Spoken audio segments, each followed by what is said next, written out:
सदाशिवसमारम्भां शङ्कराचार्यमध्यमाम् अस्मदाचार्यपर्यन्तां वन्दे गुरुपरम्पराम्। हरिः ओं శ్రీగురుభ్యో నమః. హరిః ఓం. 69వ భాగం అష్టావకర గీత. మనం 18వ అధ్యాయంలో ఉన్నాం. 83వ శ్లోకం. ధీరో నద్వేష్టి సంసారం ఆత్మానం నది దృక్షతి హర్షామర్ష వినిర్ముక్తః నమృతో నచ జీవతి. ఇది కిందటి క్లాస్లో మనం చెప్పుకున్నాం. ఇది కాక ఇంకా 2 శ్లోకాలు మనం చెప్పుకోబోతున్నాం. ఆ 2 కూడా చాలా చాలా ఇంపార్టెంట్. ముఖ్యంగా మనకి వేదాంతంలో పారమార్థిక స్థాయి అంటే ఉన్నత స్థాయి అని ఒకటి ఉంటుంది, ఆత్మస్థాయి. ఆ స్థాయిలో అంటే ఆ లెవెల్లో శిష్యుడికి జగత్తు నిరాకరించు అని చెప్తాడు గురువు గారు. జగత్తుని నిరాకరించు అంటే జగత్తు మిథ్య అని చెప్తాడు. ఇది కొంచెం అయోమయంగా ఉంటుంది శిష్యుడికి. జగత్ అంటే ఇప్పుడు నేను, ఈ దేహం కూడా జగత్ కిందే వస్తుంది. నిరాకరించు, రిజెక్ట్ చేసాయి. ఈ గాలి, ఆకాశం, వాయువు, అగ్ని, పృథ్వీ ఇవన్నీ కూడా పంచ ఇవన్నీ కూడా దీని కిందే వస్తుంది, జగత్ కింద. తర్వాత నీ కుటుంబం జగత్ కింద వస్తుంది. అంతా నిరాకరించేయాలి, రిజెక్ట్ చేసేయాలి. ఇది మిథ్య కాబట్టి నిరాకరించు అని గురువు గారు చెప్పినప్పుడు శిష్యుడికి చాలా చాలా అయోమయంగా ఉంటుంది. జగత్తుని నిరాకరించమంటున్నాడు, అసలు ఎలా నిరాకరిస్తాం? అంటే నేను దేహాన్ని నిరాకరించడం అంటే అన్నం తినొద్దా, నేను స్నానం చేయొద్దా, మరి నా భార్యాభర్తలను ప్రేమించొద్దా, పిల్లల్ని ప్రేమించొద్దా? What is this? నిరాకరించడం అంటే అసలు ఏమిటి? ఇది అయోమయం. అంటే జగత్తు యొక్క సత్యత్వాన్ని నిరాకరించడం అని అర్థం. గుర్తుపెట్టుకోండి, అండర్లైన్ చేసుకోండి. జగత్తు నిరాకరించడం అంటే జగత్తు యొక్క సత్యత్వం, ఇది సత్యము. మనం ఆత్మ సత్యం అంటున్నాం కదా, కానీ మనం అంతా ఏమనుకుంటామంటే జగత్తు సత్యం అనుకుంటాం. ఆత్మ అంటే మాకేం తెలుసు సార్, ఎప్పుడు చూసామా, పెట్టామా? ఆత్మని చూపిస్తానంటారు, ఎప్పుడు చూపించరు ఆత్మని. ఎప్పుడన్నా చూపిస్తారేమో అని చెప్పి మేము చాలా ఎదురు చూస్తున్నాం అంటుంటారు చాలామంది శిష్యులు. ఆత్మ చూసేది కాదు, ఆత్మ నేనే అని వాళ్ళకి ఎంత చెప్పినా అర్థం కాదు. కాబట్టి జగత్తు సత్యమే అనుకుంటారు వాళ్ళు. వాడు 20 లక్షలు ఇవ్వాలి నాకు అంటే మిథ్య అంటే నేను తీసుకోవద్దా? ఇలా వితండవాదాలు చేస్తారు. జగత్తు యొక్క సత్యత్వం నిరాకరించటం అని అర్థం చేసుకోవాలి. అంటే ఏమిటి దాని అర్థం? సత్యత్వాన్ని నిరాకరిస్తున్నాం అంటే ఏమిటి అర్థం? అంటే మిథ్యా జగత్తుని అంగీకరిస్తున్నాం, మిథ్యా జగత్తుని అంగీకరిస్తున్నాం అని అర్థం. మిథ్య అనే మాటను చాలా మంచిగా అర్థం చేసుకోవాలి మనం. మిథ్య అంటే నాన్ సెన్స్, ఇది లేదు అసలు, దిస్ ఈజ్ నాన్ సెన్స్ అని అర్థం చేసుకోకూడదు. మిథ్య అంటే లేదని కాదు, మిథ్య అంటే ఉంది కానీ నిజంగా లేదు. ఎంత చెప్పినా కూడా ఇది కొంచెం అయోమయానికి గురైపోతారు. ఎంత చెప్పినా కూడా. ఇప్పుడు కొండ ఉంది కదా, లేదని ఎట్లా అంటావు? కొండ ఉంది, మనం పెరుగు తోడు పెట్టుకుంటున్నాం. పెద్ద కొండ, దాన్ని నీళ్లు పట్టుకుంటున్నాం. చిన్న కొండతో పెరుగు తోడు పెట్టుకుంటున్నాం. ఇంకా చిన్న కొండతో ఇంకేదో చేస్తున్నాం. ఇలా కొండలు ఉపయోగించుకుంటున్నాం కదా. కుండలు మిథ్య, మట్టి సత్యము. కుండలు వాడుకుంటున్నాం, నామ రూప ప్రయోజనం 3 కుండలకుంది, కాదని ఎవరు అంటలేదు. కానీ నీ భావన మార్చుకో. కుండ అనే పదార్థం లేదు, మట్టి అనే పదార్థం ఉంది. మట్టి సత్యం. ఎన్ని కుండలున్నా, ఎన్ని లక్షల వేల కోట్ల కుండలున్నా కూడా అవన్నీ కూడా ఒకే ఒక పదార్థంతో చేయబడినవి. ఏకం, మట్టి ఏకం, కుండలు అనేకం. విద్య అది కేవలం నామరూపాలు, వాటిని వాడుకుంటున్నాం. అలాగే ఈ దేహాన్ని వాడుకుంటున్నావు. భార్య, భర్త, పిల్లలు, ఆఫీసు అంతా వాడుకుంటున్నావు. పంచభూతాలు అన్నీ వాడుకుంటున్నావు. కానీ అది మిథ్య, అది సత్యం కాదు. ఒకే ఒక సత్యం ఉంది ప్రపంచంలో, ఆత్మ సత్యం.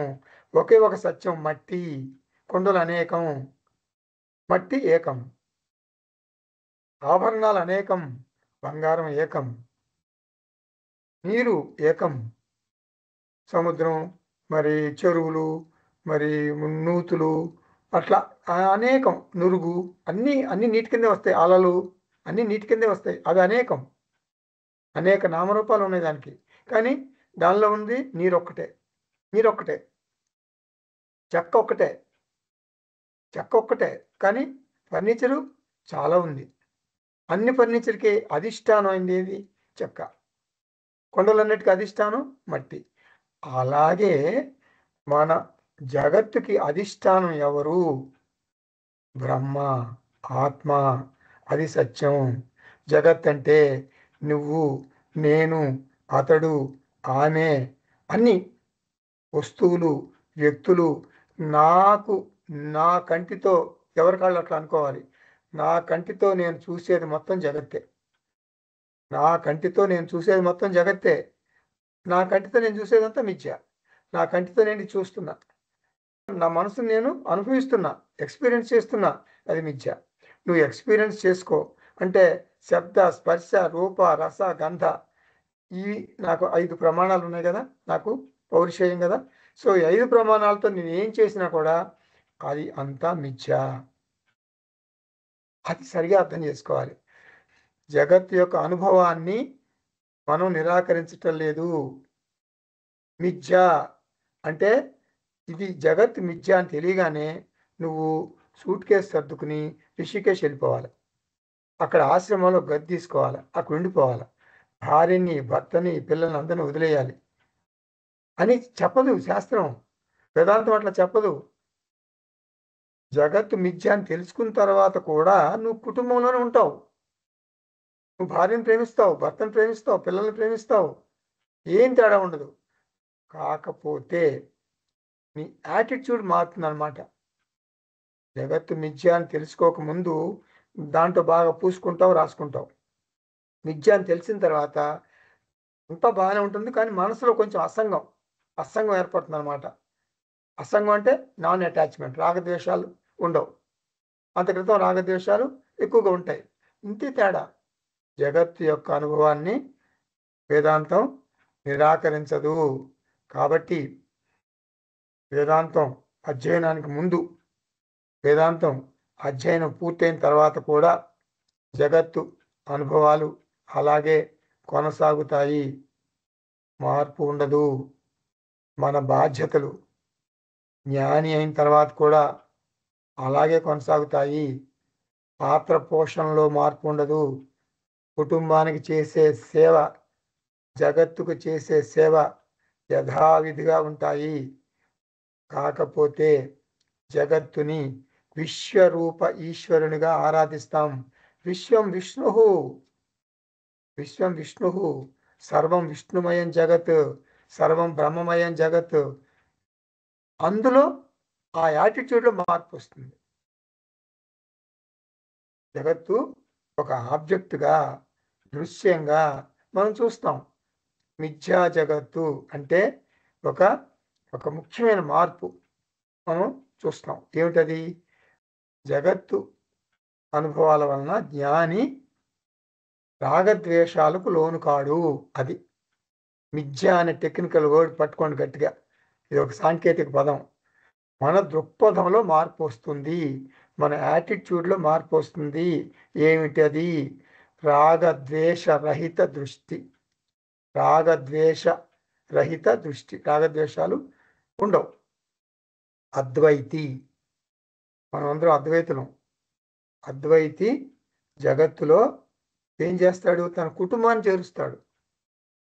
విశ్వరూప ఈశ్వరుని చూస్తాడు జగత్తులో. విశ్వం విష్ణు, తన దేహాన్ని కూడా జగత్తులో చేరుస్తాడు. ఇది క్రక్స్. అష్టావక్ర మహర్షి ఇంకా రాబోయే శ్లోకాల్లో ఇదే విషయాన్ని కూలంకషంగా చర్చిస్తారు. 84వ శ్లోకం.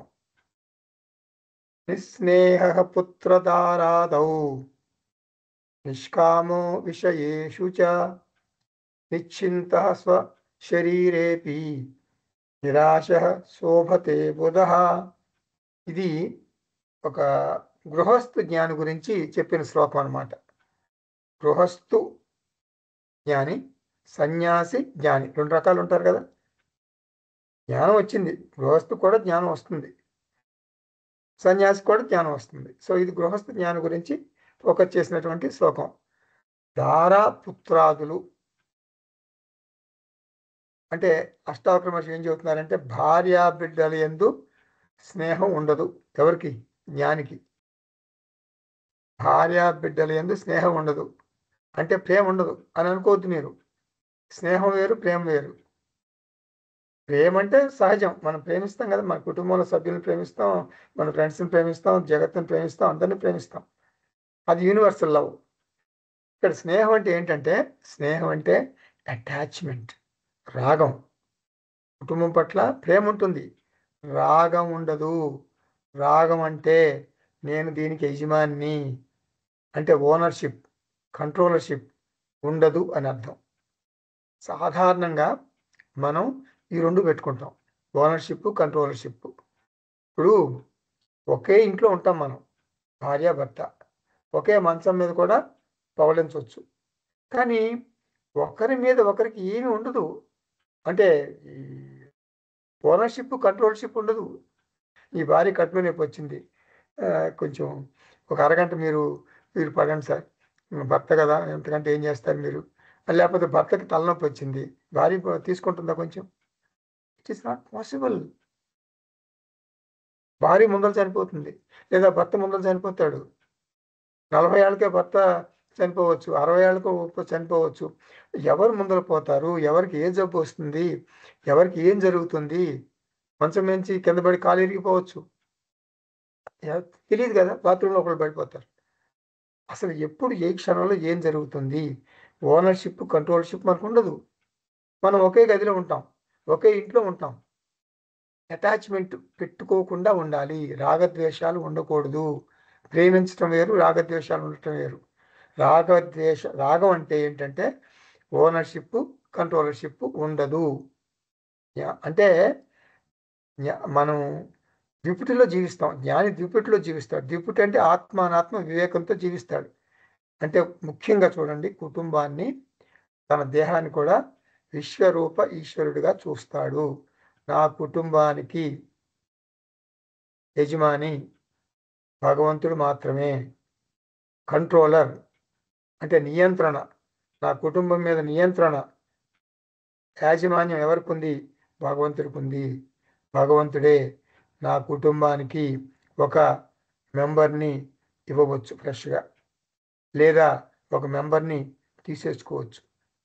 స్నేహ, స్నేహ అంటే సంస్కృతంలో గమ్ అని అర్థం. అంటే ఓనర్షిప్, కంట్రోలర్షిప్ అంటే రాగంతో కుటుంబ సభ్యుల్ని గమ్ములాగా అతికించుకోకూడదు. రాగంతో కుటుంబ సభ్యుల్ని గమ్ములాగా అతికించుకోకూడదు. కొంతమంది భార్య లేకుండా 4 ఎవరు అన్నారు మొన్న ఈ మధ్య నాతో, నేను నా భార్య లేకుండా 4 గంటల కంటే ఎక్కువ ఉండలేను. 4 గంటలండి, 4 గంటల కంటే నేను ఎక్కువ ఉండలేనండి. బయట ఎక్కడ తిరిగినా కూడా 4 గంటల తర్వాత ఇంటికి వచ్చేస్తాను. ఎందుకంటే నేను భార్యని చూడకుండా నేను ఉండలేను 4 గంటలు, మ్యాక్సిమం 4 గంటలే. ఇది గమ్మంటే. అందుకే అద్వైతం ఏముంటుందంటే, పుత్ర దారాదౌ, సంసారం నుండి ముక్తి పొందాలంటే ఒకే ఒక మార్గం ఉంది, ఓనర్షిప్, కంట్రోలర్షిప్ అంటే యాజమాన్యము, నియంత్రణ.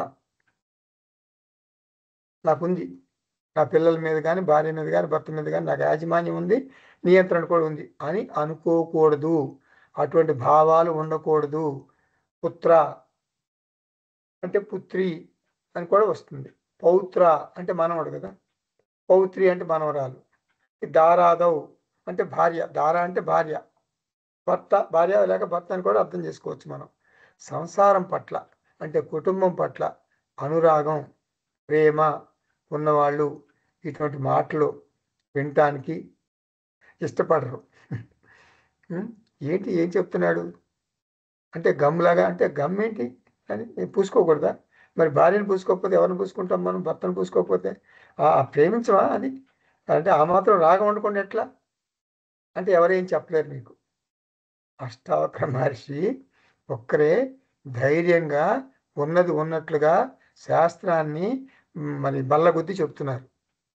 ఏం చెప్తున్నారు? రాగం అనే పాశం, ఆ పాశం నుండి బయటపడు, ఆ బంధం నుండి బయటపడు అని చెప్తున్నారు. అంటే ఏం చేయాలి? నువ్వు సన్యాసం తీసుకోవాలి. వెంటనే బజార్కి వెళ్ళిపోయి కాషాయ వస్త్రాలు తీసుకుని కట్టేసుకో అని కాదు అర్థం. అట్లా చెప్పటం లేదు. ఆంతర సన్యాసం తీసుకో. ఆంతర సన్యాసం, అంతర్గత సన్యాసం, లోపల సన్యసించు. లోపల కొంచెం వైరాగ్యం పెట్టుకో.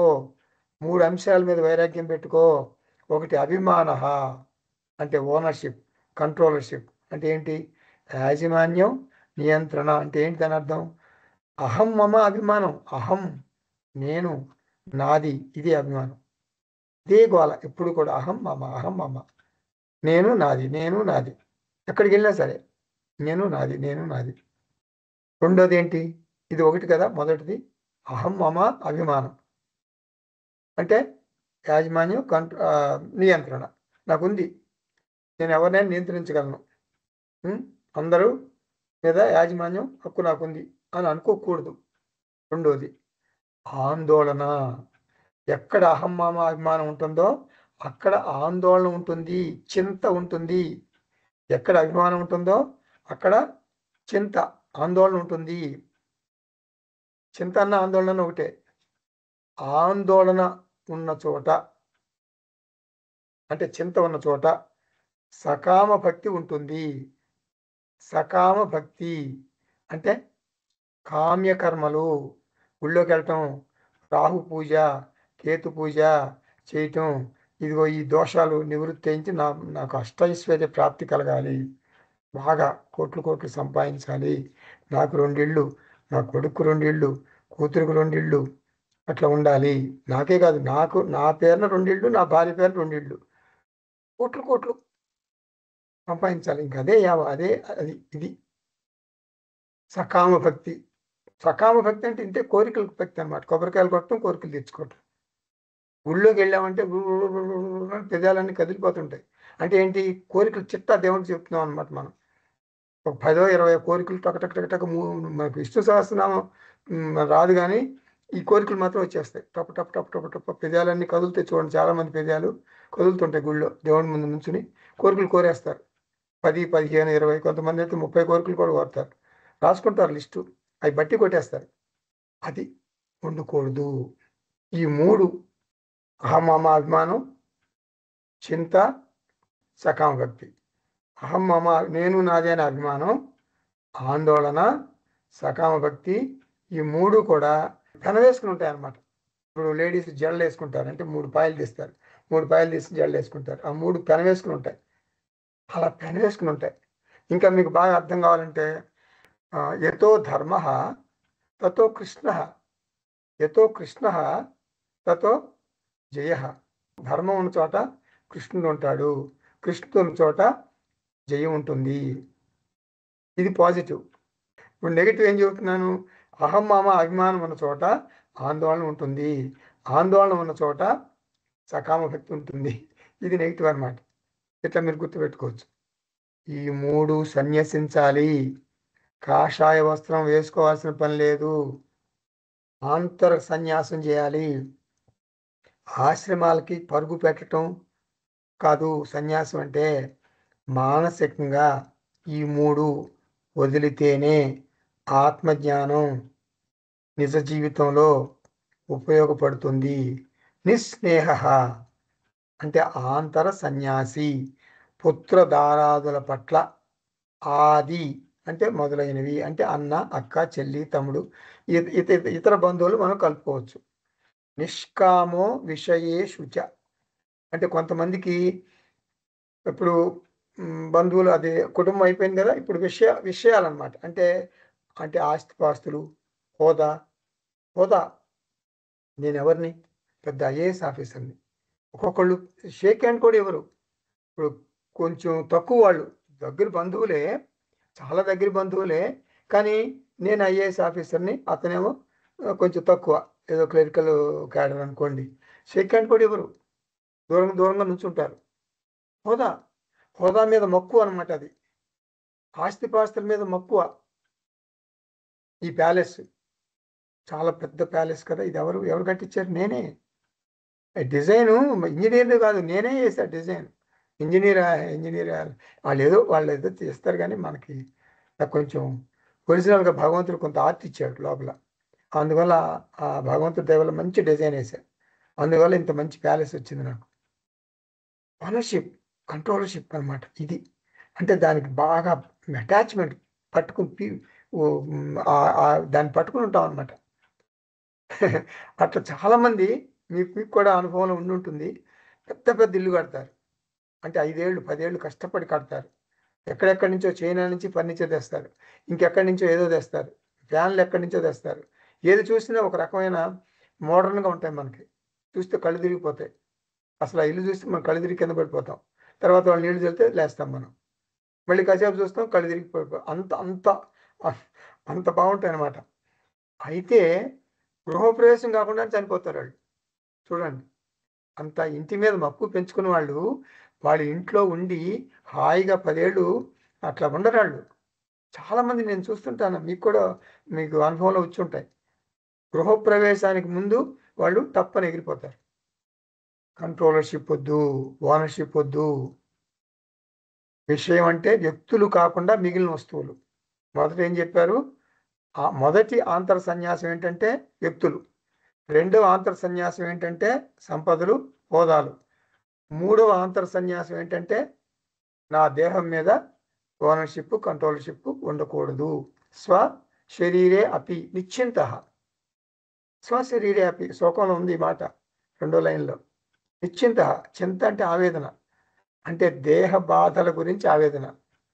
చాలామంది ఏంటంటే ఇప్పుడు బాగానే ఉంది కదా, హౌ ఆర్ యూ, ఫుల్ చక్కగా హాయిగా ఉన్నాను నేను, ఏమైనా ప్రాబ్లం ఉందా మీకు? ఏం లేవండి, హాయిగా ఉంది, ఆరోగ్యంగా ఉన్నాను, పూర్తిగా ఆరోగ్యంగా ఉన్నాను, మంచిగా తింటా, బ్రేక్ఫాస్ట్ తింటా. బ్రేక్ఫాస్ట్ కంటే కూడా ముందు కొంచెం ఏదో తింటా నేను, ఫ్రూట్స్ అవి తింటా, తర్వాత బ్రేక్ఫాస్ట్ చేస్తా, తర్వాత మళ్ళీ లంచ్ టైంకి చేస్తా. లంచ్లో ఏం తింటారు? బాగా తింటా, అన్నీ తింటా లంచ్లో. తర్వాత ఏం చేస్తారు సార్? 4ంటికి స్నాక్స్ తింటానండి. స్నాక్స్ ఏం పూరి, అరిసెలు తింటాను. కొంచెం ఏమైనా ఉంటే మరి హాట్ తింటాను. బాగా స్వీట్స్ బాగా తింటానండి. 2ంటికి తింటా, 4ంటికి తింటా. మళ్ళీ భోజనం ఎన్నింటికి చేస్తారంటే 6కి మంచిగా లాగిస్తా, డిన్నర్ లాగిస్తా. సో ఇలా నువ్వు అన్నీ లాగిస్తావు, అన్నీ మంచిగా డైజెస్ట్ అవుతుంది, హాయిగా ఉన్నావు. నీకేమో 75 ఏళ్ళు అయినా సరే శుభ్రంగా లాగిస్తున్నావు, హాయిగా ఉన్నావు, ఏ ప్రాబ్లం లేదు. అస్సలు తలనొప్పి రాదు, మోకాళ్ళ నొప్పులు అసలు లేవు. చాలా చాలా బాగున్నావు, ఆరోగ్యంగా ఉన్నావు, ఇంకేం కావాలి నీకు? కానీ అటువంటి వాళ్ళు కూడా, పూర్తిగా ఆరోగ్యంగా ఉన్నవాళ్ళు కూడా దేహ బాధల గురించి ఆవేదన. అంటే ఏంటి? ఫ్యూచర్లో, భవిష్యత్తులో నా దేహం ఏమవుతుంది? వృద్ధాప్యం వస్తుంది కదా, అంటే వచ్చింది 75 ఏళ్ళు వృద్ధాప్యం కదా. ఇంకా ఇంకా తర్వాత ఏం జరుగుతుంది? ఇంకా దీర్ఘకాలిక వ్యాధులు, అంటే పక్షవాతం రావచ్చు, క్యాన్సర్ రావచ్చు, ఇంకా ఎన్నో వస్తే ఏం చేయాలి నేను? మందు లేదు కదా వాటికి. ఏం చేయాలి? నేను ఏం చేయాలి చెప్పండి? ఇలా ఆలోచిస్తారనమాట. వృద్ధాప్యంలో ఈ దేహ రుగ్మతలు సహజం. ఇలా ఆలోచించడం సహజం, అసహజం కాదు. సాధారణంగా వృద్ధాప్యం వచ్చిన తర్వాత ఇలాగే ఆలోచిస్తారు అందరూ. కానీ ఇది ఇది సహజం కదా. వేదాంతం ఒక ప్రశ్న వేస్తుంది నిన్ను, నువ్వు అందరిలాగా, అంటే సహజంగా సామాన్య మానవుల్లాగా ఈ దేహ రుగ్మతల్ని అనుభవిస్తావా? అంటే దేహ రుగ్మతలు ప్రస్తుతం లేవు, ఫ్యూచర్లో వస్తాయని ఆలోచన, అది చాలామందికి వస్తుంది, అది సహజం. అలా నువ్వు ఉండకూడదు. అలా అందరిలాగా చింతలు భయాలు పడి ఉంటావా? లేకపోతే కొంచెం డిఫరెంట్గా ఉంటావా? వేదాంతం తెలిస్తే మరి డిఫరెంట్గా ఉండాలి కదా. నువ్వు డిఫరెంట్గా ఉండాలంటే, భిన్నంగా ఉండాలంటే, సహజంగా ఈ బాధలు సహజం అని అనుకోకుండా ఉండాలంటే నువ్వు కొంచెం హార్డ్ వర్క్ చేయాలి, కష్టపడాలి. ఏమిటా కష్టం? శాస్త్రం గుర్తెచ్చుకోవటమే. ఆ కష్టపడటం అంటే ఏంటి? శాస్త్రం గుర్తెచ్చుకోవటమే, ఫాలో శాస్త్ర. ఏమిటంటే ఇలా భయపడటం వల్ల, ఇలా ఆందోళన చెందటం వల్ల, ఆవేదన చెందటం వల్ల ఏం జరుగుతుంది? ప్రిడిక్షనే కదా! ఈ నిజంగా ఏం లేదు కదా! నేను బాగా ఇనప ముక్కలాగా ఉన్నాను. చక్కగా ఉన్నాను. నాకేం అనారోగ్య సమస్యలు లేవు. దేహ రుగ్మతలు లేవు. మానసిక రుగ్మతలు లేవు. ఆందోళనలు అసలు లేవు. కానీ ఫ్యూచర్‌లో ఇదొస్తే, అది వస్తే ఎట్లా? అదొస్తే ఎట్లా? ఇదొస్తే ఎట్లా? అని ఆలోచిస్తున్నాను కదా! సడెన్‌గా చనిపోతే ఇప్పుడు నేను ఒక్కదాన్నే ఉన్నా. ఆయన ఎక్కడికో వెళ్తాడు. ఎప్పుడు టూర్‌ల మీద ఉంటాడు. నేను ఒక్కదాన్నే ఉన్నా. నేను ఇంట్లో చనిపోతే ఎట్లా? ఎట్లా తెలుస్తుంది? కొంతమంది భర్త చనిపోయిన వాళ్ళుంటారు. ఆరోగ్యంగా ఉంటారు భార్యలు. ఒక్కదాన్నే కదా ఇంట్లో ఉంది. చనిపోతే ఎట్లా? అంటే నేను చనిపోయానని కూడా ఎవరికైనా ఎట్లా తెలుస్తుంది? మీరు ఇల్లు డోరు ఇన్‌సైడ్ లాక్ చేసుకొని పడుకుంటా కదా! ఎట్లా తెలుస్తుంది చనిపోతే? ఇది నిజంగా అనవసరమైన ఆలోచనలు కదా ఇవి. ఇలా ఆలోచిస్తారు. సో, ఇలా ఆలోచించటం వలన, ఇలా ప్రెడిక్ట్ చేయటం వలన, ఇలా ఊహించటం వలన నీ దేహం బలహీనమైపోతుంది. ఇది చాలా పెద్ద నష్టం. నీ బాధలు ఇట్లా చింతించటం వల్ల పెరుగుతాయి గానీ తగ్గవు. కాబట్టి చింతలు, భయాలు దేహం మీద ప్రతికూలంగా పనిచేస్తాయి. గుర్తుపెట్టుకోండి. ప్రతికూలంగా పనిచేస్తాయి. అంటే నీ బాధలు ఇంక్రీజ్ అయిపోతాయి. ఆ మాత్రం బాధపడకుండా ఎట్లుంటాం సార్ అని చాలామంది సాగదీస్తారు. భయాలు ఉండవండి. ఒక్కడే ఉన్నప్పుడు భయపడదు. సహజంగా భయపడతాం గదండీ! అంటే సహజం భయపడు. భయపడొద్దని ఎవరన్నారు? భయపడకుండా ఉండాలి. నువ్వు ప్రస్తుతం ఆరోగ్యంగానే ఉన్నావు కదా! Live at the present. Present is the gift given by the lord. Present నీకు గాడ్ చేసినటువంటి ఒక పెద్ద ప్రెజెంట్ అది. ఎందుకు బాధపడుతున్నావు? అంటే ప్రారబ్ధం వలన మనకు దేహ బాధలొచ్చాయి అనుకోండి. ప్రారబ్ధం తప్పించుకోలేం గదా! మన ప్రారబ్ధాన్ని ఎవరు తప్పించుకుంటారు? నీ ప్రారబ్ధంలో నువ్వు 80 ఏళ్ళు బతుకుతావు అంటే 80 ఏళ్ళే బతుకుతావు. నువ్వు 90 ఏళ్ళు అంటే 90 ఏళ్ళు. అది ప్రారబ్ధం అంతే. That's it. వివేకానంద 39 ఏళ్ళకి చనిపోయారు. స్వామి వివేకానంద ఎంత గొప్ప వ్యక్తి. అది ప్రారబ్ధం. హ్మ్. మరి శంకరాచార్య 32 ప్రారబ్ధం.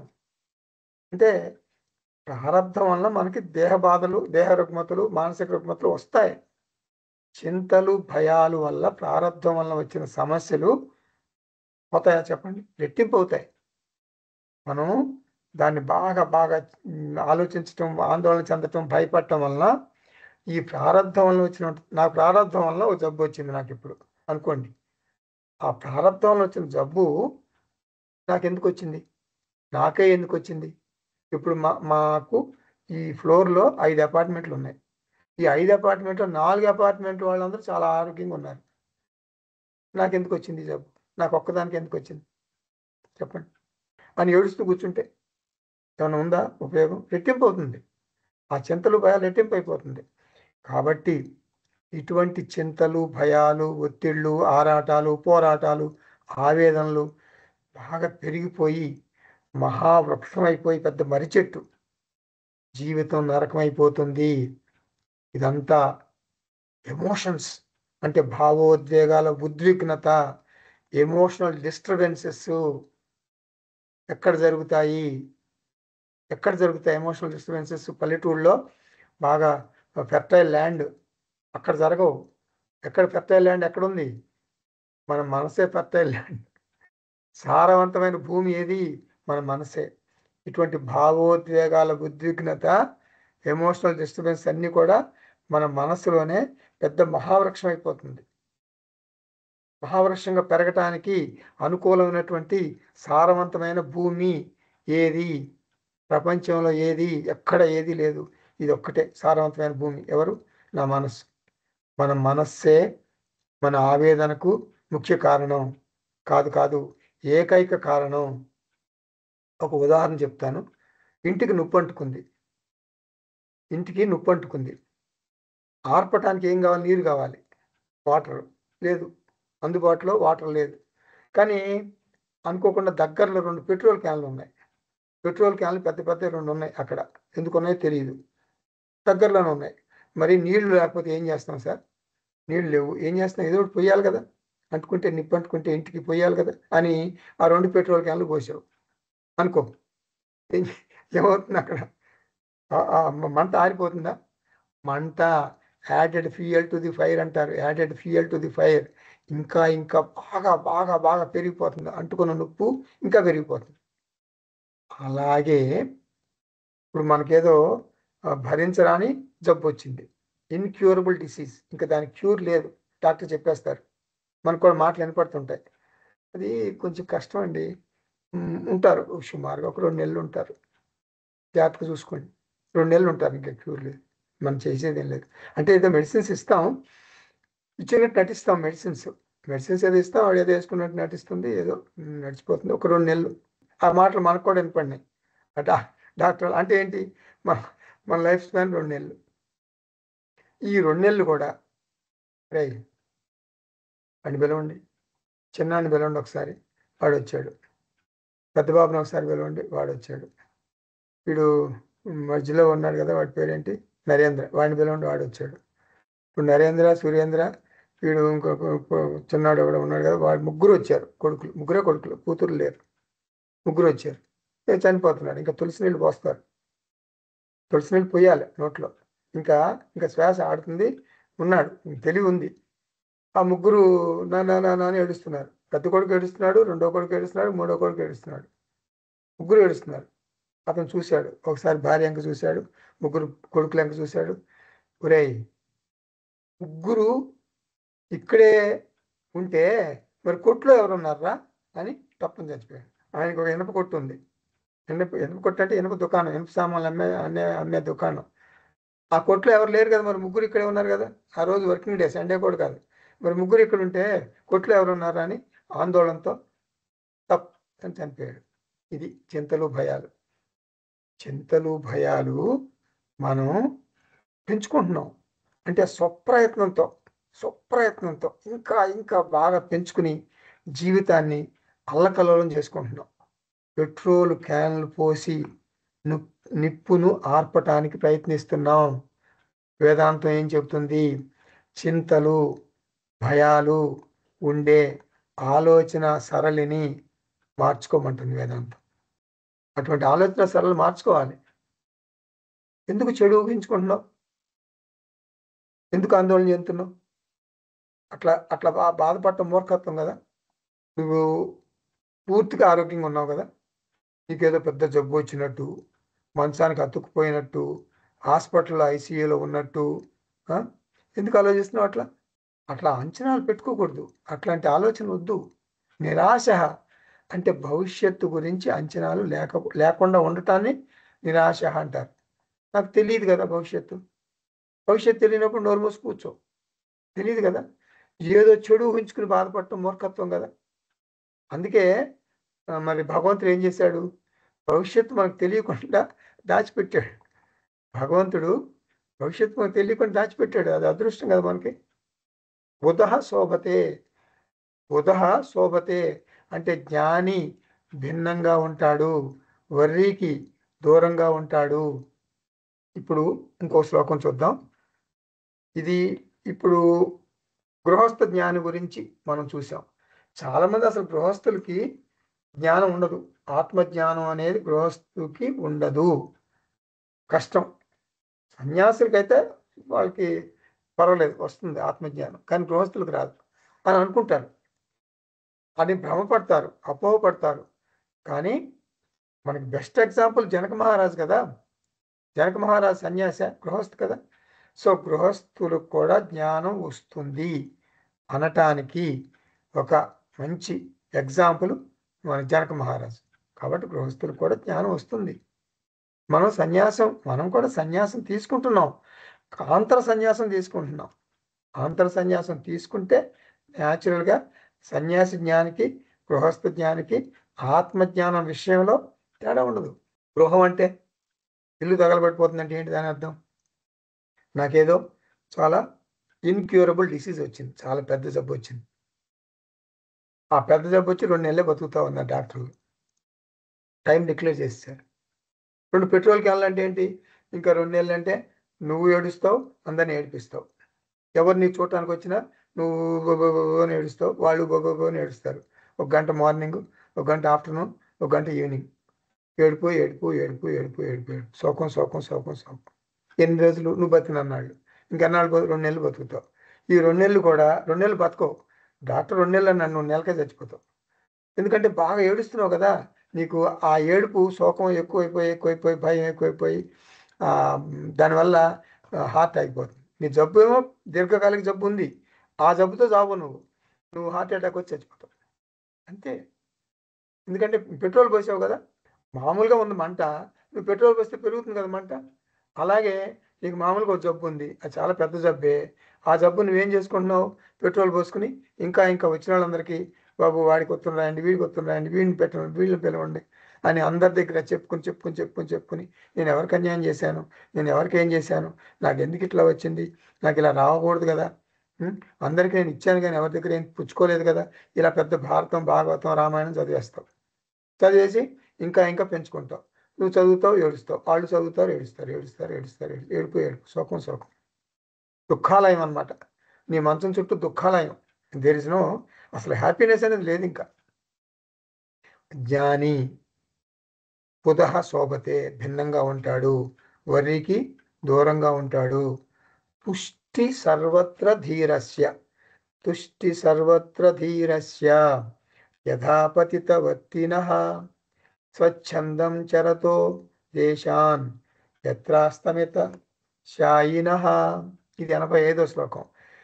ఈ శ్లోకం అష్టావక్ర మహర్షి సన్యాస జ్ఞాని గురించి చెప్పారు. ఇందాక గృహస్థ జ్ఞాని, దారాపుత్రాదులు ఆయన అనుకున్నాం కదా, ఇది సన్యాస జ్ఞాని గురించి చెప్పాడని అనుకోవాలి మనం. జ్ఞాని నిత్య తృప్తులై ఉంటాడు, మంచి తృప్తిగా ఉంటాడు అనమాట. జ్ఞాని అంటే ఏంటి, increase of CCC, decrease of FIR. గుర్తుపెట్టుకోండి, ఇదే మనకు బండ గుర్తు. అంటే ఫ్రీక్వెంట్గా కోపం రాదు. కోపం అంటే ఒక కోపం అనే కాదు, ఎమోషనల్ డిస్టర్బెన్సెస్ ఉండవు. అసలు చాలామంది ఆ ఎమోషనల్ డిస్టర్బెన్స్ అంటే గమ్ములాగా అతుక్కుపోతారు. ఒక చోట ఉంటారు, ఒకళ్ళ ఇంట్లో భోజనం చేస్తారు, ఇంకా ఆ ఇంటికి అతుక్కుపోతారు. రైల్లో ప్రయాణం చేస్తారు, ఆ ప్యాసింజర్కి అతుక్కుపోతారు.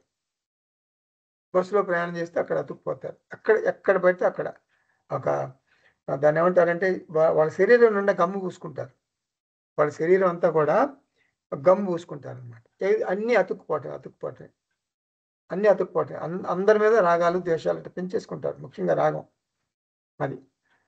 అది ఉండకూడదు. FIR, frequency, emotional disturbances. అలా అతుక్కుపోయినప్పుడు అందరికి మనకి ఎమోషనల్ డిస్టర్బెన్సెస్ ఎక్కువ వస్తాయి. Frequency, intensity, recovery period. ఫ్రీక్వెంట్గా అవుట్ ఆఫ్ మూడ్ నేను ఉండను. ఒకవేళ అవుట్ ఆఫ్ మూడ్ ఉన్నా కూడా ఇంటెన్సిటీ అంత ఉండదు. ఒకవేళ కొద్దిగా గొప్ప ఇంటెన్సిటీ ఉన్నా కూడా రికవరీ పీరియడ్ వెంటనే తగ్గిపోతుంది.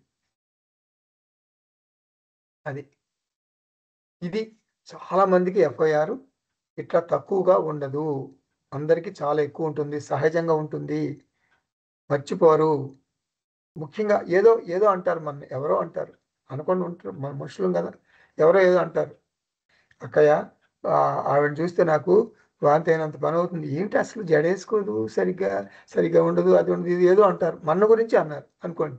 అది మనం విన్నాం, అంటే ఇంకా ఆవిడతో మనం దూరంగా ఉంటాం, ఆవిడని అసలు మనం పట్టించుకోం. అంటే విపరీతమైన ద్వేషం పెంచేసుకుంటాం. ఇలా ఎవరో మనం మెచ్చుకుంటారు, వాళ్ళ మీద విపరీతమైన అనురాగం పెంచుకుంటాం. ఇలా అనురాగం పెంచుకుంటాం, ద్వేషం పెంచుకుంటాం, అనురాగం ద్వేషం. This is our life. కొంతమంది వెంటనే స్పాంటేనియస్గా రియాక్ట్ అయిపోతారు. స్పాంటేనియస్గా బీపీ రేజ్ అయిపోతుంది. అది జంతు ప్రవర్తన అనమాట. జంతువులు చేస్తే అట్లా, మనుషులు చేయరు. మనుషులు అట్లా ఇమీడియట్గా రియాక్ట్ అయ్యారంటే వాడు మనిషి కాదు. వాడు పైగా అంటాడు, వాడే కోపం తెచ్చుకొని, నాకు కోపం వస్తే నేను మనిషిని కాదంటాడు, వాడే అంటాడు. చూడండి, ఇది అట్లాంటి బిహేవియరు జంతు ప్రవర్తన. అది ఇంపల్సివ్ బిహేవియర్ అంటారు. తర్వాత FIR బాగా తగ్గాలి. 0 మాత్రం అది సుమా, గుర్తుపెట్టుకోండి. 0 రాళ్ళకి రప్పలకి ఉంటుంది, మనుషులకు ఉండదు, తక్కువ ఉంటుంది. వివేకం చేస్తాడు, వివేకంతో తగ్గించుకుంటాడు. అట్లాగే కామ్గా ఉంటుంది, చీర్ఫుల్గా ఉంటుంది, కరేజీ, కాన్ఫిడెన్స్. ఇట్లా CCC అన్నా కానీ నిజంగా 4 C's అనమాట. అంటే కామ్గా ఉంటుంది మైండ్. అంటే మైండ్లో డిస్టర్బెన్సెస్ ఉండవని కాదు, ఉన్నా కూడా కామ్గా ఉంటుంది అనమాట. ఎందుకంటే జన్మించిన వాడు మరణించక తప్పదు, ఇట్లా ఆలోచిస్తాడు వాడు. అందుకని మైండ్ కామ్గా ఉంటుంది. కరేజ్, కాన్ఫిడెన్స్, ధైర్యం ఉంటుంది. ఇది నేను చేయగలను అంటే సెల్ఫ్ ఎస్టీమ్ అంటారు దాన్ని. నాకు నేను పనికొస్తాను, నలుగురికి పనికొస్తాను. నేను ఈ సమాజంలో ఒక వింత మనిషిని కాదు.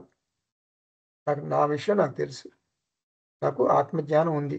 ఆత్మజ్ఞానం అనేటటువంటి గ్లోవ్స్ వేసుకుని చక్కగా నేను పనులు చేసుకుంటాను అనేటటువంటి కరేజ్, కాన్ఫిడెన్స్.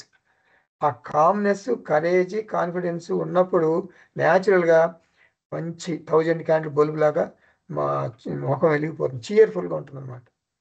చీర్ఫుల్. అందుకే మనకు స్వామీజీలు వాళ్ళు, మన పరమార్థానంద స్వామీజీ, దయానంద స్వామీజీ, మరి చిన్మయానంద, వీళ్ళంతా ఎట్లా ఆనంద, చిన్మయ ఆనంద, పరమార్థ ఆనంద, దయ ఆనంద, వాళ్ళు ఆనంద స్వరూపులు. వాళ్ళని చూస్తే చాలు, ఎందుకు వెళ్తాం వాళ్ళని చూడటానికి మనం? కాసేపు, కొంచెం సేపు అట్లా వాళ్ళ దగ్గర కూర్చుంటే ఆహా అనిపిస్తుంది మనకి. ఆనందం అంతా అక్కడ, ప్రపంచంలో ఉన్న ఆనందం అంతా వాళ్ళ దగ్గరే ఉంటుంది, మన దగ్గర, వాళ్ళ దగ్గర ఉంటుంది. అది ఆనందం అంటే. చీర్ఫుల్గా ఉండాలన్నమాట ఫేస్. వృద్ధాప్యంలో నిరాశలు, చింతలు, భయాలు ఉండవు. ద్విపుటి సాధనలో ఉన్నాడు అంటే ఆత్మానాత్మ వివేకం తెలిసినవాడు. అంటే ఇప్పుడు ఈ శ్లోకం గురించి మాట్లాడుకుంటున్నాం మనం.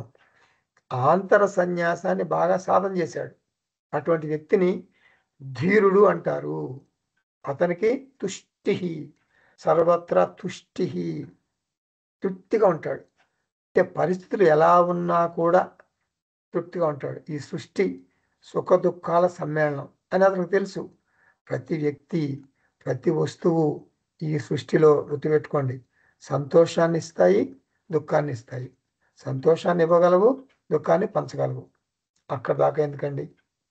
నా దేహమే ఎన్నో రకాల సుఖాలను ఇవ్వగలదు, ఎన్నో రకాల దుఃఖాలను కూడా ఇవ్వగలదు. ఇది ఈ దేహమే. ఇప్పుడు నా లైఫ్లో మొదటి 50 సంవత్సరాలు బాగా సుఖాలు అనుభవించా ఈ దేహంతో. మరి చివరి 50 సంవత్సరాలు ఇదే దేహం దుఃఖ అనుభవాలని ఇస్తుంది. భగవాన్ నాకు మరణం ప్రసాదించు, నా దేహానికి ముక్తిని ప్రసాదించు అని భగవంతుని వేడుకుంటాం. అంటే దేహం దృష్టిలో అహం బ్రహ్మాస్మి అని అనుకుంటే సుఖ దుఃఖాలు ఉండవు. బ్రహ్మకు సుఖ బ్రహ్మన్ బ్రహ్మన్న ఒకటే, ఆత్మన్న ఒకటే. బ్రహ్మన్కు సుఖ దుఃఖాలు ఉండవు అంటే దేహం వలన. బ్రహ్మన్కు సుఖ దుఃఖాలు ఉండవు దేహం వలన. జ్ఞానికి ఈ దేహ బాధల పట్ల సమదృష్టి ఉంటుంది. ఈ దేహం, ఇదే దేహం సంసార కారణం, ముక్తి కారణం కూడా. ఇదే దేహం సంసార కారణం అవుతుంది, ముక్తి కారణం కూడా అవుతుంది. తుష్టి సర్వత్ర, తుష్టి సర్వత్ర. నాకు అసంతృప్తి లేదు, ఏమీ కంప్లైంట్స్ లేవు, ఫిర్యాదులు లేవు. అలాగే మన కుటుంబం సుఖ కారణం, తలనొప్పి కూడా. జగత్తే. జగత్తు సుఖ కారణం కాదు, దుఃఖ కారణం కాదు. నా జీవితే నా మరణే. జీవితం పట్ల, మరణం పట్ల రాగం లేదు. ఆ జీవితాన్ని నేను ద్వేషించను, మరణాన్ని కూడా ద్వేషించను. తుష్టి అంటే వివాదం లేదని అర్థం, నో కంప్లైంట్స్. మోక్షం అంటే ఏమిటి? వివాదాలు, ఫిర్యాదులు లేని మనసు. Complaint free mind is called moksha. No complaints. వివాదాలు, ఫిర్యాదులు లేని మనసుని మోక్ష అంటారు. యథా పతిత వర్తినః, యథా పతిత వర్తినః. ప్రారంధం వల్ల వచ్చినటువంటి పరిస్థితులకు అనుగుణంగా జీవిస్తాడు. ఎవరు? జ్ఞాని. ప్రారంధం వలన కలిగినటువంటి పరిస్థితులకు అనుగుణంగా జ్ఞాని జీవిస్తాడు. వృద్ధాప్యం వచ్చింది అంటే భౌతికంగా కుటుంబ సభ్యుల మీద ఆధారపడక తప్పదు. వృద్ధాప్యం వచ్చిందంటే ఇప్పుడు నేను మాట్లాడేది ఎమోషనల్గా ఎట్లా ఉండాలనేది మాట్లాడుతున్నా నేను. ఎమోషనల్గా ఫిజికల్గా ఆధారపడక తప్పదు. మన కుటుంబ సభ్యుల మీద ఆధారపడక తప్పదు. అది ఫిజికల్గా అంటే భౌతికంగా ఎవరి మీద ఆధారపడాలి? ఎవరి మీద ఆధారపడాలి భౌతికంగా? ఇప్పుడు నాకు 2 కొడుకులు ఉన్నారు, ఒక కూతురు ఉంది. పెద్ద కొడుకు దగ్గరికి వెళ్ళాలా నేను? చిన్న కొడుకా? మరి పెద్ద కొడుకైతే మరి కోడలు మంచిదే కానీ కొడుకే కొంచెం ప్రాబ్లమాటిక్ ఫెలో. చిన్న కొడుకు అంటే చిన్న కొడుకు మంచివాడే కానీ కోడలు రాక్షసి. మరి కూతురు దగ్గరికి వెళ్ళాలా? మరి కూతురు అల్లుడు కొంచెం ప్రాబ్లమాటిక్ ఫెలో. ఎక్కడికి వెళ్ళాలి నేను? పోనీ వృద్ధాశ్రమంలో చేరుదామా? ఇది అనమాట. ఫిజికల్గా ఆలోచించడానికి ఆవేదన చెందుతాడనమాట. అంటే మానసికంగా నువ్వు ఎమోషనల్గా ఉండకూడదని. ఎక్కడో ఒక చోట ఉంటావు ఫిజికల్గా. అంటే నీకు ఛాయిస్ మాత్రం ఉపయోగించుకుంటావు, గుర్తుపెట్టుకోండి. జ్ఞాని ఛాయిస్ని వదిలిపెట్టుకోడు, ఛాయిస్ ప్రకారం ఉంటాడు. తనకి ఎక్కడ నచ్చితే అక్కడే ఉంటాడు, అది వేరు. కానీ మానసికంగా మాత్రం ఇది అవడనమాట. ఎలా అవకాశం ఉంటే అలా జీవిస్తాడు జ్ఞాని. ఇండియాలో లేకపోతే అమెరికాలో ఉంటాడు, ఆస్ట్రేలియాలో ఉంటాడు, జపాన్లో ఉంటాడు. అది సమస్య కాదు, అది తెలియదు. దాన్ని గురించి ఆందోళన చెందటం అవివేకం. ప్రారంధం ఎలా ఉంటే అలా జీవిస్తాడు జ్ఞాని. తృప్తిగా ఉంటాడు, అసంతృప్తి ఉండదు. చెప్పాను కదా నేను, ఛాయిస్ ఉంటే తప్పకుండా ఉపయోగించుకుంటాడు జ్ఞాని. ఛాయిస్ లేకపోతే ఇప్పుడు చిన్న కొడుకు దగ్గర ఉండాలి. చిన్న కొడుకు మంచివాడు, కోడలు మంచిది కాదు అంటే రాక్షసి అనుకోండి. అడ్జస్ట్ అయిపోతాడు. అక్కడ పరిస్థితులతో తృప్తిగా జీవిస్తాడు, వివాదాలు ఏముండవు. అంటే ఒక రకంగా చెప్పాలంటే మనందరం కూడా సాధారణంగా సెటప్ ఒక సెటప్ని మైండ్లో పెట్టుకుంటాం. This is my setup. నేను మీ ఇంటికి రాగానే ఫస్ట్ నాకు మంచి మర్యాద ఇచ్చి సోఫా మీద కూర్చోబెట్టి ఫ్యాన్ వేసి ఏసీ వేసి మీరందరూ నాకు పాద నమస్కారాలు చేసుకుని ఇట్లా ఉండాలి. ఇది ఒక సెటప్. నేను ఊహించాను అనుకోండి, అది జరగల, ఏమైపోతాను నేను? అప్సెట్ అయిపోతా. సో సెటప్ అనేది ఎలా ఉన్నా కూడా అప్సెట్ అవ్వకూడదు, గుర్తుపెట్టుకోండి. ఇది జ్ఞానం అంటే ఇది. సెటప్ నీ చేతిలో ఉండదు, ఎప్పుడు మారిపోతుంది. పరిస్థితులు నీ ఆధీనంలో ఉండవు, ప్రవర్తన నీ ఆధీనమే. విషమ పరిస్థితులా, మరి మంచి పరిస్థితులా, చెడ్డ పరిస్థితులా, విషమ పరిస్థితి నీకు తెలియదు. వస్తే నీకు పరిస్థితులు అట్లా వస్తాయి వేవులాగా. ప్రవర్తన నీ ఆధీనమే. సో ఎక్కడ ఎటువంటి సెటప్ ఉన్నా కూడా, ఒక సెటప్ భార్య, భర్త, 3 పిల్లలు, 3 కోడళ్ళు, అదే 3 ఇది ఒక సెటప్ అనుకోండి. ఎవరో ఒకరు దూరం అయిపోతారు, అప్సెట్ అయిపోకూడదు. మనుషులు యాడ్ అయిపోతారు కుటుంబంలో, లేకపోతే పోతారు. అప్సెట్ అవ్వకూడదు. సెటప్ ఎలా ఉన్నా కూడా నువ్వు అప్సెట్ అవ్వకూడదు, ఇది పాయింట్. కాబట్టి నీ మైండ్కి ట్రైనింగ్ ఇవ్వు. ఏ ట్రైనింగ్ ఇస్తావు? ఇది వేదాంత బోధ. ప్రారబ్ధాయ సమర్పితం స్వవపుః ఇది ఏషాం మనీషా మమ. స్వచ్ఛందం చరత అంటే స్వేచ్ఛగా జీవిస్తాడు. ఇది నా దృక్పథం అనాత్మ పట్ల. అనాత్మలో నా దేహం, కుటుంబం కలిశాయి. వేదాంత అధ్యయనం వలన నాకు పారమార్థిక స్థితి తెలిసింది, ఆత్మస్థితి తెలిసింది, అహం బ్రహ్మాస్మి స్థితి తెలిసింది. స్వచ్ఛందం చరత అంటే మోక్ష స్వరూపంలో జ్ఞాని చరిస్తాడు. ఈ 2 శ్లోకాల ద్వారా అంటే 84, 85 అష్టావక్ర మహర్షి 2 రకాల జ్ఞానుల గురించి చెప్పారు.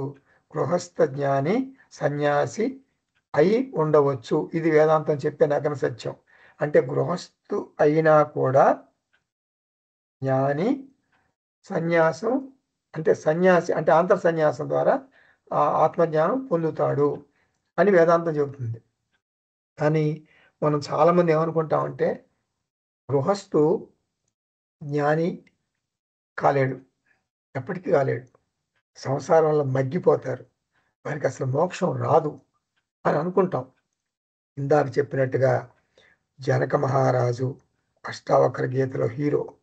సో అష్టావక్ర గీతలో జనక మహారాజు ద్వారా ఇది ఒక అపోహ అని చెప్పాడు. అంటే గృహస్థ జ్ఞాని ఉంటాడు, ఇది సాధ్యమే. సన్యాసి జ్ఞాని ఉంటాడు. 84వ శ్లోకంలో గృహస్థ జ్ఞాని గురించి చెప్పారు. అందుకే పుత్రధారాదౌ అన్నారు. జ్ఞాని తన కుటుంబంలోనే తను ఉంటాడు. కుటుంబ సభ్యులను భగవంతుడు తనకు వాడుకోమని ఇచ్చిన బహుమతిగా భావిస్తాడు. కుటుంబ సభ్యులను భగవంతుడు తనకు వాడుకోమని ఇచ్చాడు అనుకుంటారు. బహుమతికి ఇచ్చాడు. వాళ్ళు నా వాళ్ళు కాదు. మరి నేనెందుకు? నా రోల్ ఏమిటి? కుటుంబంతో కలిసి ఉన్నాను కదా, వారికి సేవ చేయటానికి ఉన్నాను. ఈ భావనలో ఉంటాడు గృహస్థ జ్ఞాని. ఇక 85వ శ్లోకంలో అయితే సన్యాసి జ్ఞాని గురించి చెప్పారు. అంటే పరివ్రాజిక సన్యాసి, సుఖమహర్షిలాగా. పరివ్రాజిక అంటే వాళ్ళు తిరుగుతుంటారు అన్నమాట, దేశ సంచారం చేస్తారు. శంకరాచార్య కూడా దేశ సంచారం చేశాడు కదా. తనకంటూ ఒక ఇల్లు వాకిలి లేదు. అందుకే ఒక చోట స్థిరంగా ఉండకుండా ఆ జ్ఞాని పర్యటిస్తాడు, తిరుగుతాడు. పరివ్రాజిక అంటారు. అటువంటి సన్యాసులను ఉద్దేశించి చెప్పినటువంటి శ్లోకం. ఒకే చోట అతను ఉంటే అతనికి ఒక ఒక గుర్తింపు వస్తుంది అన్నమాట, ఇండివిజువాలిటీ వస్తుంది, రాగద్వేషాలు వచ్చేస్తాయి. అందుకని అక్కడ దాకా ఎందుకు, మనం చూడండి, ఒక వేదాంత క్లాసులో ఒక కుర్చీలో 2 రోజులు కూర్చున్నారనుకోండి మీరు ఏదైనా వేదాంత క్లాసులో, 3వ రోజు అదే కుర్చీలో మరి వేరే వాళ్ళు కూర్చుంటే గెటప్ గెటప్ లేచి వేరే చోట కూర్చో అని గద్దిస్తారు. ఇది మానసిక బలహీనత. పరివ్రాజిక ఈ బలహీనతలకు దూరంగా ఉంటాడు. ఒకే చోట ఉండకుండా దేశ పర్యటన చేయొచ్చు. మరి దేహాన్ని ఎక్కడికి తీసుకెళ్తావు? నువ్వు దేశ పర్యటన చేస్తావు, పరివ్రాజికాచార్య, ఓకే. మరి దేహాన్ని మార్చావు కదా. కాబట్టి దేహాభిమానం ఉండొచ్చు. అంటే దేశాన్ స్వచ్ఛందం చరత అంటే రాగం అభిమానం ఉండకుండా నిరంతరం చరిస్తూ ఉంటారనమాట. అతను ఎక్కడ నిద్రపోతాడు అంటే ప్రశ్న వస్తుంది. ఆది శంకరాచార్య భజగోవిందంలో చెప్పారు కదా, సురమందిర తరుమూల నివాస శయ్యాభూతల మజినం వాస సర్వ పరిగ్రహ భోగత్యాగ కస్య సుఖం నా కరోతి విరాగ. అంటే సూర్యాస్తమయానికి ఎక్కడికి చేరుకుంటాడో అక్కడే ఒక చెట్టు కింద పడుకుంటాడు. ఎత్ర అస్తమిత శాయిన సూర్యాస్తమయ ప్రదేశంలో నిద్రపోతాడు అన్నమాట. అంటే ఆయన మల్టీ స్టార్ హోటల్లో ఉన్నాడు అంటారు దయానంద స్వామీజీ. ఆ సన్యాసిని, అటువంటి సన్యాసిని, సురమందిర తరుమూల నివాస అటువంటి సన్యాసిని మల్టీ స్టార్ హోటల్లో ఉంటాడు. పేమెంట్ లేకుండా ఉంటాడు అనమాట. మనం 5 స్టార్ హోటల్ అయితే వేలకు వేలు ఇచ్చి ఉంటాం. సో కాబట్టి ఇలాంటి స్థితి వస్తే మనకు సమస్యలు దూరం అయిపోతాయి. నీకు ఆత్మజ్ఞానం వస్తే నీ అంటే మిథ్యా జగత్తులో నీ భార్యలో కానీ, భర్తలో కానీ, పిల్లల్లో కానీ, ఆఫీసులో కానీ ఏమి మార్పులు ఉండవు. కొత్తగా ఏం మార్పులు రావు. కాబట్టి మన అనుభవం పక్కాగా ఉంటుంది. ఏంటి అనుభవం? రాగద్వేషాల ఆటుపోట్లు నీ మనసును కదిలించవు. అది కొత్తగా మనం నేర్చుకుంది ఏంటంటే, రాగద్వేషాల ఆటుపోట్లు నీ మనసుని కదిలించవు. అది ఆత్మజ్ఞానం అంటే. అయితే జగత్ అంటే చాలామంది ఏమనుకుంటారంటే, మన హైదరాబాద్కి ఒక 100 కిలోమీటర్ల దూరంలో ఉంది జగత్ అనేది అని అనుకుంటారు. అలా అనుకోకూడదు. మనకు జగత్ అంటే నీ దేహమే జగత్తు, నీ మనసే జగత్తు, నీ కుటుంబమే జగత్తు, నీ ఆస్తిపాస్తులు జగత్ కింద వస్తాయి, నీ బంధువులు జగత్ కింద వస్తారు. ఆత్మ అంటే నేనే కదా, నేను బ్రహ్మన్ కదా. సో నీవు కాకుండా బ్రహ్మన్గా నేను ఉన్నాను కదా. ఇక అహం బ్రహ్మాస్మి కాకుండా నాకు అనుభవంలోకి వచ్చేదంతా కూడా, అంటే దేహంతో మళ్ళీ ఆలోచిస్తున్నావు. అహం బ్రహ్మాస్మి అని కూడా దేహంతోనే అంటున్నావు. ఇక్కడ ఆ డిఫరెన్స్ మనం గమనించాలి. అహం బ్రహ్మాస్మి అని చెప్పేది ఎవరు? దేహమే కదా. సో అలా ఆలోచించాలి మనం. అహం బ్రహ్మాస్మి అంటే బ్రహ్మ చెప్పడు, అకర్త అభోక్త. బ్రహ్మ అంటే బ్రహ్మన్ అంటే ఆత్మ. ఆత్మ స్వచ్ఛమైనటువంటి ఆత్మ సోపాధిక చైతన్యము, నిరుపాధిక చైతన్యం అంటారు. ఉపాధి, ఈ ఉపాధితోనే చెప్తుంది నేను సత్యము అని చెబుతుంది. సో నేను కాకుండా మిగిలినంతా కూడా అనాత్మ, మిథ్య. అనాత్మ అంటే ఎవరు? దేహము. ఇవన్నీ మిథ్య. సో మిథ్య అంటే మనం కరెక్ట్గా అర్థం చేసుకోవాలి. మిథ్యా జగత్తును నువ్వు మిథ్యా దేహంతో అనుభవిస్తున్నావు అంటే స్వప్న జగత్తును స్వప్న పురుషుడు ఎలా అనుభవిస్తాడో గుర్తుపెట్టుకోండి. రోజు మీకు స్వప్నాలు వస్తాయి కదా. స్వప్న జగత్తును స్వప్న పురుషుడు ఎలా అనుభవిస్తాడో అలాగే ఈ జాగ్రత్త అవస్థలో కూడా ఈ మిథ్యా జగత్తును భార్య పుత్రులు అందరూ భర్త అందరూ కూడా ఇదంతా మిథ్యా జగత్తు. నువ్వు మిథ్యా పురుషుడివి, అహం బ్రహ్మాస్మి స్థితిలో నువ్వు ఉన్నావు. సో ఇలా ఆలోచించుకుని మన సమస్యలకు మనం దూరంగా ఉండాలి. మన వికసించిన బుద్ధి ఇచ్చాడు భగవంతుడు, వికసించిన బుద్ధి. ఆ వికసించిన బుద్ధితో ఆత్మానాత్మ వివేకం చేసి వికసించిన బుద్ధితో వికసించిన ముఖంతో అంటే చీర్ఫుల్ ఫేస్తో ఆత్మజ్ఞానం ఉంటే నీకు చీర్ఫుల్ ఫేస్ వస్తుంది. ఆత్మజ్ఞానం అలవోగ్గా రాదు. ఇలా ఆలోచించాలి. ఎలా ఆలోచించాలి? ఇప్పుడు మనం 69వ భాగంలో చెప్పుకున్నట్టుగా ఆలోచించాలి. ఏమిటది ఆలోచన? ప్రారబ్ధం వలన మన జీవితం నడుస్తుంది. మన జీవితంలో కష్టాలు, సుఖాలు, దుఃఖాలు, సుఖాలు అన్నీ కూడా ప్రారబ్ధం వలన వస్తాయి. ప్రారబ్ధం ఎవరు తప్పించుకోలేరు. ప్రారబ్ధం వలన సంచిత కర్మలు మన ఆత్మజ్ఞానం వలన సంచిత కర్మలు దగ్ధమైపోతాయి. మరి ఆగామి కర్మలు మన దగ్గరికి రావు. ప్రారబ్ధ కర్మలు మనం ఏం చేయలేం. ఆత్మజ్ఞానం వలన సంచిత కర్మలు మటాష్. మరి ఆగామి కర్మలు నీకు ఆత్మజ్ఞానం ఉంది కాబట్టి కొత్తగా పాప పుణ్యాలు ఏమి ఉండవు. ఆగామి కర్మలు నీకు దగ్గరికి రావు. మూడే కదా కర్మలు ఉంది, సంచిత కర్మలు, ఆగామి కర్మలు, ప్రారబ్ధ కర్మలు. ఆత్మజ్ఞానం వల్ల ప్రారబ్ధ కర్మల్ని మనం ఏమీ చేయలేము, తగ్గించలేము, పెంచలేము. అలాగే ఉంటుంది. సో అలా ఉన్నదాన్ని ఉన్నది ఉన్నట్టుగా ఆగతే స్వాగతం కుర్యాత్ అన్నట్టుగా అనుభవించాలి తప్ప దాన్ని added fuel to the fire అని చెప్పి మనం పెంచుకుని జీవితాన్ని నరకం చేసుకోకూడదు. ఇది క్రక్స్, ఇది ఎసెన్స్ ఈ యొక్క లెక్చర్కి, 69వ లెక్చర్కి. స్వస్తి. ఓం పూర్ణమద పూర్ణమిదం పూర్ణాత్ పూర్ణముదచ్యతే పూర్ణస్య పూర్ణమాదాయ పూర్ణమేవావశిష్యతే. ఓం శాంతి శాంతి శాంతి. హరి ఓం. శ్రీ గురుభ్యో నమః. హరి ఓం.